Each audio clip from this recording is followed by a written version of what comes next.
A collective sigh of relief. The Bank of Canada announcing the first interest rate cut in more than 4 years. It is certainly welcome news for home owners, home builders, and anyone really trying to get into the housing market. Politicians at Queen's Park calling it a new chapter.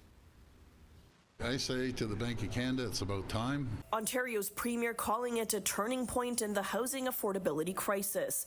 The Bank of Canada's quarter percentage point cut, marking a positive signal for home buyers and offering some relief for variable rate mortgage holders. I believe that when you lower the interest rates, the homes will pop up like mushrooms all over the place, but they have to cut it a lot more still.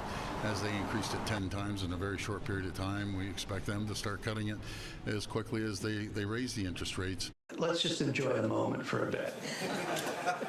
The governor of the Bank of Canada has warned interest rates won't come down as quickly as they went up and couldn't promise another cut next month. He says while they've come a long way in the fight against inflation, they still haven't reached their 2% target. It is reasonable to expect that there will be further cuts in interest rates, but the timing of those cuts, or of any further cuts, are going to depend on incoming data. Still, hinting there will be a gradual rate cut cycle is offering hope. I'm very relieved. I don't want to overstate it, but I'm very relieved. The housing minister says high interest rates were causing home builders in the province to think twice about getting shovels in the ground.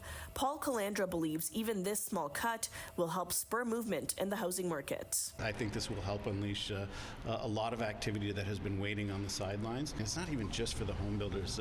I just look at my own community, so many on variable mortgages over the last number of years. So just the relief that they have, that the era of rapid increases is over, and that they might see a little bit of relief on their bill. Opposition leaders say it will take more than just interest rate cuts to make life more affordable, adding the Ford government's budget shortchanges everyday Ontarians. The government is failing to take into account inflation. They throw around all these big numbers, but people see what's going on in our daily lives, right? The emergency rooms that are closing, the class sizes that are growing, the fact that our kids aren't getting the support they need in their classrooms at all.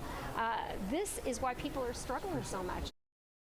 With the interest rate now sitting at 4.75%, that will still mean millions of Canadians will be forced to renew their mortgages at much higher rates than when they signed 4 or 5 years ago. The next interest rate decision will be announced July 24th. For City News, I'm Yazdani.